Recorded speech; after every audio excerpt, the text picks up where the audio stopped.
Senior senior exam நாளைக்கு ஆரம்பிக்க போகுது சீனியர். அந்த 3 பேர் எக்ஸாம் எழுதாம பாத்துக்கோங்க சீனியர்.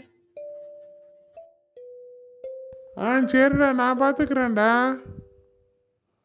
அவனுங்க எப்படி எழுதுறாங்கன்னு பார்த்துருவோம். டேய் வாங்கடா, நம்ம இந்த கேட்டில் போய் நின்றுக்குவோம்டா. இந்த 3 பேர் வராமல் பார்த்துக்குவோம்டா. ஓகேடா, டைம் ஆயிடுச்சு, கேட் க்ளோஸ் பண்ணிட்டாங்கடா. இதுக்கு மேலே வர மாட்டானுங்கடா. நம்மளை பார்த்து பயந்துட்டானுங்கன்னு நினைக்கிறேன். சரி வாங்கடா, நம்ம கிளாஸ் போவோம்.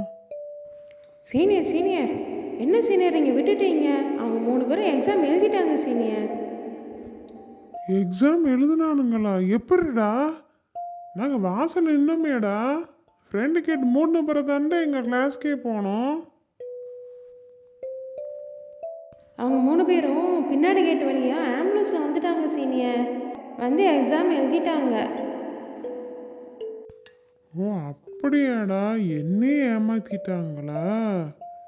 சரிடா, பேப்பர் கரெக்ஷன் போகிறது என்னோட அப்பா இருப்பாங்கடா. நான் என் அப்பாட்ட சொல்லி அவங்க 3 பேரையும் ஃபெயில் ஆக்க சொல்லிடுறேன்டா. அப்பா, நான் ஒரு 3 ரோல் நம்பர் கொடுக்குறேன்ப்பா. நீங்கள் அந்த 3 நம்பருக்கு மட்டும் மார்க் கம்மி பண்ணி ஃபெயில் ஆக்கி விட்ருங்கப்பா. சரிடா, அந்த நம்பர்லாம் எழுதி ஒரு பேப்பரில் கொடுடா. சீனியர் சீனியர் 2 நியூஸ் உங்களுக்கு எடுத்துகிட்டு வந்திருக்குறோம். நீங்கள் எக்ஸாமில் ஃபெயில் ஆகிட்டீங்க. அந்த 3 பேரும் பாஸ் ஆகிட்டாங்க சீனியர். அப்போ என்னப்பா, ஃபெயில் பண்ண சொன்னா இங்கே பாஸ் பண்ணி விட்ருக்கீங்க? என் ஃப்ரெண்டு வேற ஒரு 3 ரோல் நம்பர் போட்டு கொடுத்துருந்தான்டா, கொஞ்சம் பாஸ் பண்ணி விட்டுருங்கன்னு சொல்லி. நான் போய் கரெக்ஷன் பண்ணும்போது கொஞ்சம் கன்ஃபியூஸ் ஆகிடுச்சுடா. பரவாயில்லடா, விடுறா. நீ ஒழுங்கா படிச்சு ஒழுங்கா பாஸ் பண்ண வழியை பாருடா. அடுத்தவங்க கெடுக்கிறதுலே இருக்காத. போய் ஒழுங்கா படிப்போம். சரிடா, இவனுங்க எப்படி படிக்காங்கன்னு பார்ப்போம். என்கிட்ட தான் வந்து உட்காருவானுங்க, வந்து பார்த்துக்கிறேன். வாங்கடா, வந்து உட்காருங்க வாங்க. நீங்கள் எப்படி படிக்கிறீங்க மட்டும் நான் பார்க்குறேன்டா. சீனியர், நான் சொல்ல நல்லா கேட்டுக்கோங்க. நீங்கள் பாஸ் ஆகிறதும் ஆகாததும் எங்கள் கையில் தான் இருக்கு. அது எப்படிடா சொல்கிற?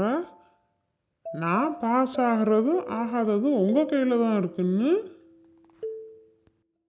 ஆமாம் சீனியர், நீங்கள் எங்கள் 3 பேரையும் கூப்பிட்டு தான் லாஸ்ட் பெஞ்சில் உட்கார சொல்லிட்டீங்க. இதுபடி தான் அப்படியே வரிசையாக உட்கார வைப்பாங்க எக்ஸாமுக்கு. நான் நல்லா படித்து எழுதுனா தானே உங்களுக்கு காட்ட முடியும். என்னைய பார்த்து எழுதுனா தானே நீங்கள் பாஸ் ஆவீங்க.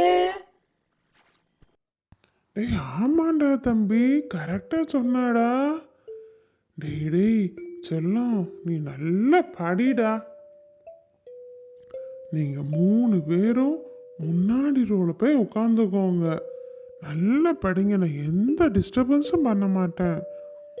ஆனால் அண்ணனுக்கு எக்ஸாமில் எல்லாம் காட்டிடணும் ஆன்சர்லாம். சரியா? போய் நல்லா படிங்கடா. Okay senior, ton.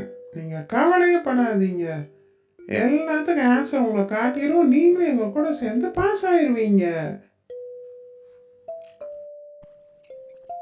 டேய் விச்சு, இன்னைக்கு நானும் மீராவும் உன்னோட வீட்டுக்கு வரலான் இருக்கோம்டா.